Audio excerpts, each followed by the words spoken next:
Hey, ladies and gentlemen, welcome back to the Jack and Glenn channel. Before we get started, make sure you hit the subscribe button, hit the bell notification so you don't miss any of our reviews. Flying solo today, reviewing episode number 5 of Married at First Sight. We pick up here where we see the fallout between Megan and Derek, right? The awkward car ride that Megan and Derek had. Megan becomes upset because Derek asked her to get to know him, right? Derek expresses guilt for making her upset, a reaction that is unhealthy, right? You can't be mad because what you said was true, made her upset. Stop apologizing, Derek. Like, hey, you want to, this is how I feel, accept how I feel. And if it's not right, then let me know. But don't feel bad because you brought something up that made you feel this type of way. He needs to stop making excuses, stop feeling bad for her. And she needs to man up. Woman up, right? And accept the fact, hey, there's some things that's not perfect. This man, he came to you, he's being vulnerable, he's being open, he's having a discussion, and he feel like you're not asking him no questions. He feel like you're not getting to know him. Come on, let's keep it moving, right? Make sense, right? Then we move on to Will and Britney. Britney returns after walking out, right? After eating some chicken fingers down at the bar. All right, she apologizes for leaving the room without telling Will. Will, they had a conversation. She's like, well, I'm sorry I didn't tell you I was going to downstairs. You told me you're going to take a shower. Unless the shower downstairs, you lied. All right, unless you change your mind. But Will reads the room in this instance, right? Reads the room and knows that something's not right. He tries to rehash an old argument that they had. Look, which was ineffective. At this point, Will, he should have just let it die. It wasn't effective. Let it die. There's sometimes in the art of this when you're husband or wife, sometimes you don't bring up old things in a moment. Let it settle a little bit. Have a different moment, different season, different time frame, and bring it back up and revisit it a little bit later, right? Will ultimately takes the initiative, right, to resolve the conflict here, which I like, man. He held her hand, he hugged her, he looked her in her eyes, he gave her straight confidence, great confidence here.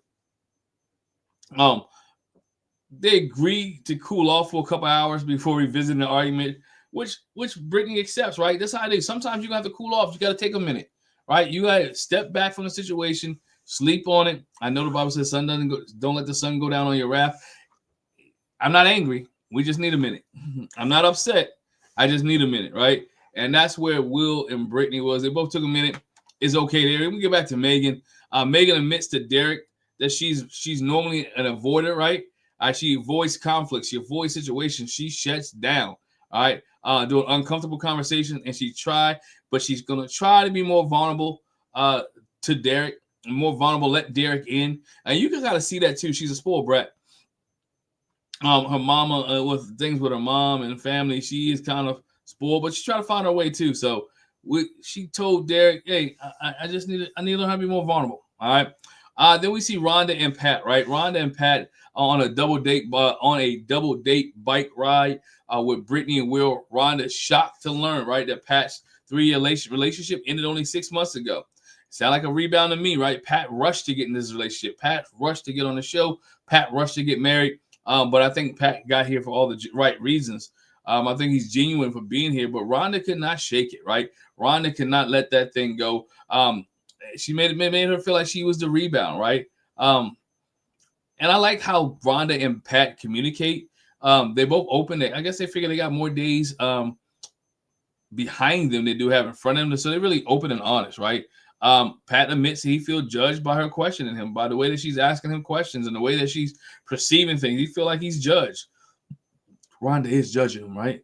Everything he does, every little step he makes, every little step he takes, Rhonda is gonna be right there. She's watching him. She's judging. She's judging my man Pat. All right, she really is. And I can see why you feel like, hey, is he in this for the right reason? 6 months ago, is he in a committed relationship? He's shown you. This is what I was amazing to this. People show you who they are, and Pat has not shown me anything yet, besides the fact that he don't listen well. And I'll get to that on another video, another episode. That's it. Everything else, he shows that he communicates. He shows love. And communication is an iffy, but he does show her kindness and gentleness, right? Then we see the couples that they take their usual catamaran trip. Somebody asked, "What's a catamaran?" It's not a yacht. It's a boat with big. It's just a big boat. Another word for boat, right? Jaylen announces that Josh is falling in love with her on the boat. Will praises Britney's beauty, right? And she reciprocates how good they look to each other. Megan and Derek report they are talking and laughing more, and they're getting things together, right? They're doing better, right? She's out of the room. She's holding his hand. She likes him. She's doing a little bit better as they sit down and have a conversation and talk. Josh guilt trick. Jaylen said she wasn't going to jump in the water, right? I think I can't remember who else said they wasn't going to jump in the water. I think it was Will or Britney. One of those said they wasn't going to jump in the water, but Josh pressures and a reluctant Jaylen to jump off the boat, right? With the other, which he wanted her to be like him, right? Hey, what do you think? I think comment he said was, how many times would you be able to do this in Panama? As many times as you take me. I'm not jumping. If I don't want to jump in the water, maybe she can't swim. Maybe it's not the right time. Maybe it's that time of the month. It could be anything. She doesn't want to jump. She didn't want to jump, right?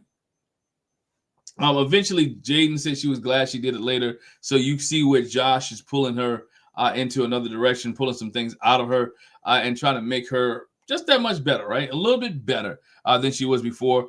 We saw here Britney. We saw after the catamaran trip, the couples go out on dates, right? Belinda and Chad go out on a date, and they're having a great date, right? Great date. Belinda tells Chad that she's falling in love with him, calling him her protector. He's her defender, and all giving him all kinds of compliments and everything. And Chad could not return the favor. We hear crickets, cricket, cricket, cricket.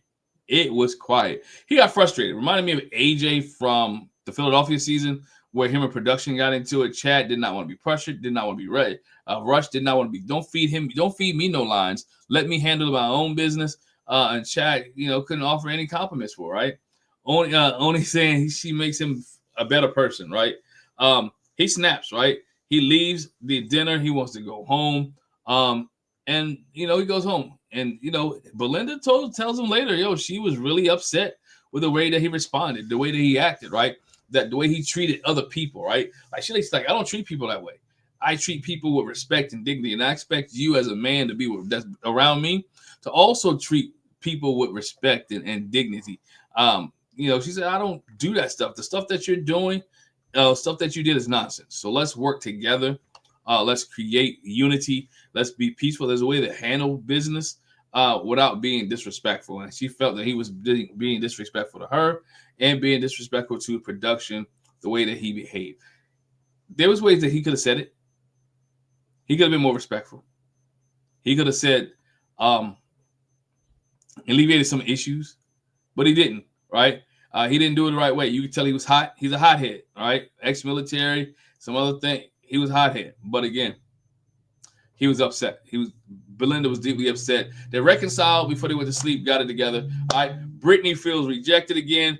Britney feels rejected because Will is not ready for intimacy. She looking good. They had a great day, and she's ready to have intimacy. This man does not want to have sex with you yet, right? He does not want to have. He knows what everybody else knows, right? She equates sex with being desirable.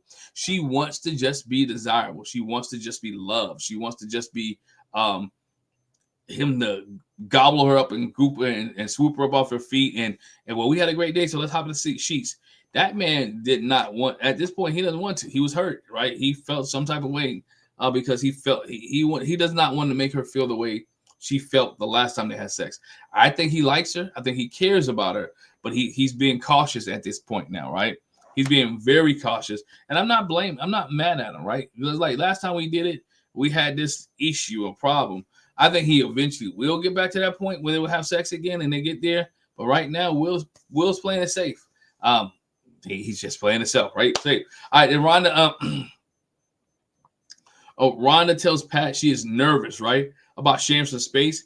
And she hasn't lived with anybody since 1999, right? And when they get back to Austin, she'll require some me time. This is always a big mistake to me. When you get back to your home or go back to where you're at, I don't think this requires some me time. I know you've just been together for 7 days and everybody's rushed, everybody's together, and you're together all 24 hours. But I think with this couple, they need more time together, right? That's how he learns to communicate with you. That's how he learns to be comfortable. You just can't run back to what you were doing prior to you getting married. That doesn't work, right? It doesn't help. We saw so many other couples do that, right? And many other seasons, when they get back in there, they'll go straight to their own house or go and leave the spouse alone. That's not a good way to start marriage, right? So hopefully Rhonda and Pat will cohabitate when they get back to Austin. Megan, we saw Megan again. Megan is always setting rules with Derek, right? She sets a strict schedule for Derek when they get back home. I said, Derek, he can listen to his EDM music only when she's at work, right? Which, look, she wants to control that man. Don't listen to this. How you tell that man what to listen to while he's home and he's working? Megan has strict rules, and we'll see that in the next episode as we get ready to go into episode number 6. That's it for number 5, man. 5 was an easy peasy episode. Some issues, some struggles, back and forth. These couples struggle with a lot, right? They dealing with so much stuff in these episodes. They're dealing with intimacy. They're dealing with conflict. They're dealing with guilt trips. It is a lot going on. Britney's dealing with rejection and some intimacy. It is things that needed to be taken care of. And I guess we're going to get to that, right? Because in episode 6, right, we start getting visits from the experts, right? The experts are starting to come visit in episode 6. So I'm going to do 5 and 6 together, man. If you stick around, let's stick around for 5 and 6. Here's what's going on in episode 6, right? They're back home. The couples move back into their shared apartments, right? They move back to their shared apartment and face the first conflict. They face conflict from the beginning, right? The conflict between Megan, right, and Derek is the dog in the bed, right? Rhonda also has an issue with the dog in the bed. I'm sorry, y'all. I like animals. I like dogs, really do. But I'm not sleeping with no dog. I'm sorry. People sleep with dogs, each his own. But I'm not sleeping with them. I've been sleeping. How many people are sleeping by themselves, right? And now you want your husband or you want your wife to sleep with the dog, right? Man, but Megan and Derek had a blow up. They argue over walking the dog, which Megan snapping that Derek will never do it again.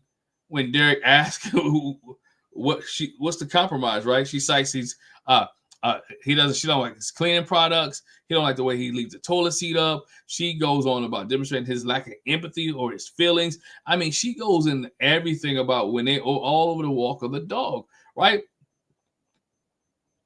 He said, like, look, I'm not used to doing this. I had dogs before, but you just threw the dog on me. I can imagine, like, could you imagine she had a kid, a real kid? Oh, we married now. You take the kid out. You take the kid to school. Ease that man into this thing. She didn't want to ease him in. Ease him in. Ease him down the road. Ease him in. Ease him into what's going on. Ease him into how to take care of Zoe, her dog. She loves Zoe more than she loves him, I believe, at times. But it can't be, here, you take care of my dog and you do this. And they like, you walk him. You gave me too much responsibility too quick, too soon. Hey, but they meet with Pastor Cal. Pastor Cal visits Derek and Megan and Derek. And Pastor Cal observes Derek is afraid to speak up, right? He realized Derek is scared to speak up, right? He advises Derek to stop reacting when Megan gets angry and to simply just nod and smile to avoid making her feel attacked. No, speak up, right? Say it with your chest.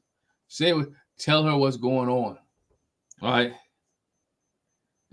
No, we don't not and smile. No. Say what's on your chest, right? Pastor Cal, good advice there.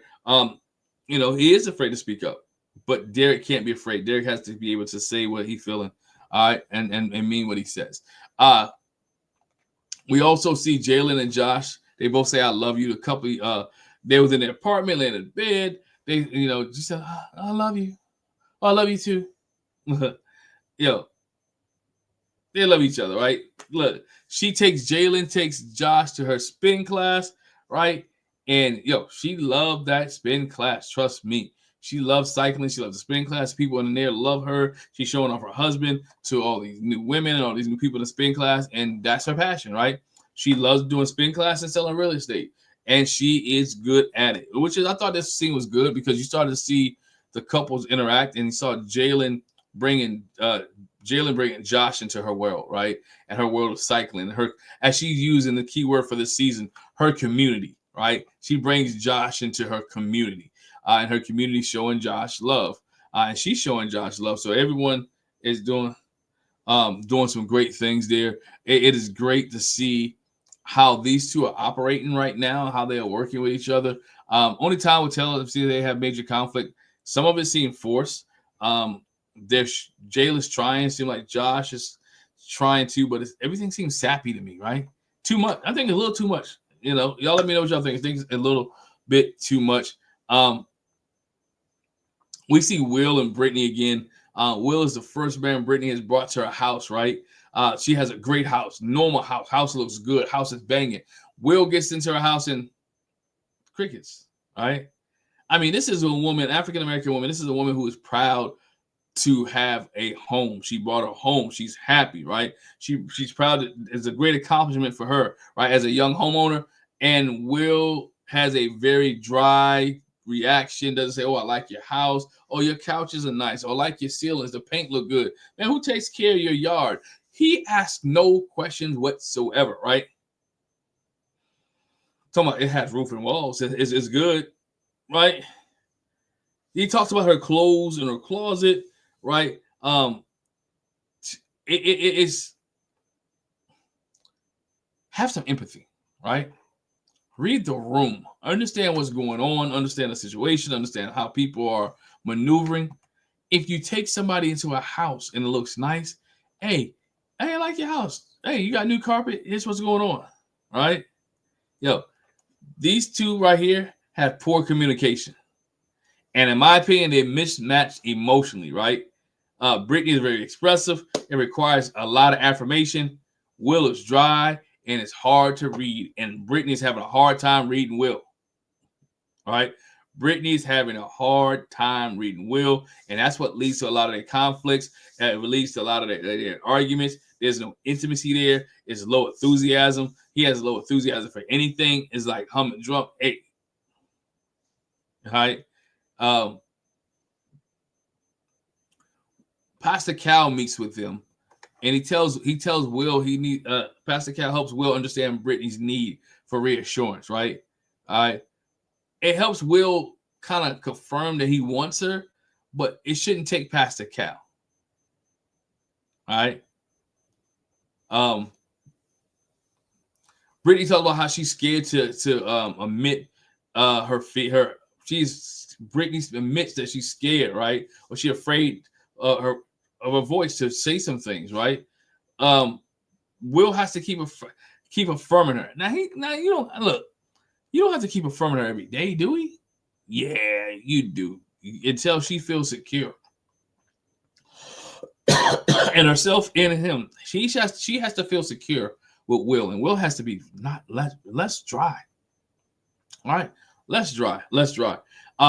We see Pat and Rhonda, right? Pat and Rhonda conflict with Pat and Rhonda. Rhonda extremely right. She's extremely independent, right? She clashes with Pat. She needs some security, right? She needs some security. She needs to know that that everything's all right, right? Rhonda dictates the living arrangement. She tells Pat, look, that they're not gonna live together in their own homes because of her past experience, right? Because of her past experience of what happened with her second husband, how they get there and don't even want to change the curtain. He didn't want her to change the curtains, didn't want her to do nothing to the bed. This is my house. And she has some trauma behind this, right? She has some real trauma behind what happened to her and her kids with her second marriage, or how the husband wouldn't let her do anything in the house, right? It was his house. And it's not fair to Pat that she's treating him that way, right? That's why, like, when you get married and when people get married, I think sometimes you need to buy a house together. And I know she's been there forever. She worked hard for that, and they up in age, and it's maybe a different story with them. But you need to kind of get something together, because, or be willing to put the other person's name on the deed of the house. Some states it doesn't matter if you put their name on it or not. And if something happens, they get your house or that part of your house. And I know this is married at first sight, so this is accelerated, and people have not been dating, right? To make meet with Dr. P. Dr. P addresses Rhonda controlling directness, right? Pat admits he feels attacked, but avoids conflict, right? He agrees to work on how he receives her, right? Receive what she says. And he also needs to work on him listening, because his listening skills are not the greatest. And I think sometimes Pat has a human issue. All right. Pat's there to keep peace. All right. He's there to keep peace, right? He needs to ask more questions.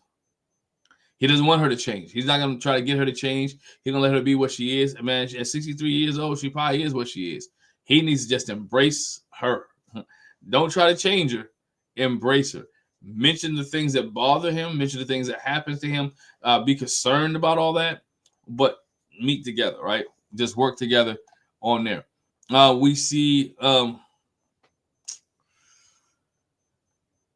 who did I miss? I already got Josh and Jaylen. Talked about them.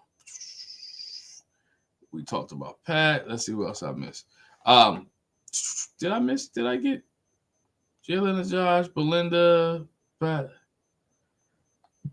Belinda and Chad, not much here. I think they went archery shooting.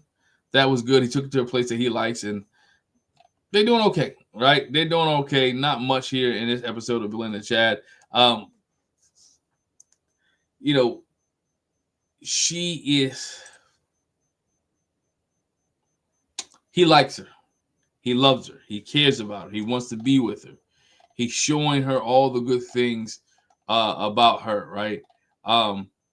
He's trying. I can't say that Chad ain't trying. Chad is trying. He just can't offer emotional what she needs emotionally, right? He's learning, but he's not there yet.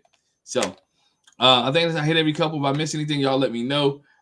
Hey, hit the subscribe button, hit the bell notification. That is episode 5 and 6. Nothing major here. Like I said, once again, Rhonda has wanted control. Will fails at empathy or commenting Britney's home. The dog has more respect than Derek. Zoe is king of their house. Jaylen and Josh having great happy moments, and Belinda and Chad are still trying to figure each other out. So once again, hit the subscribe button, hit the bell notification so you don't miss any of our reviews. Appreciate you for rocking with me. And thank you guys. Talk to you a little bit. Peace.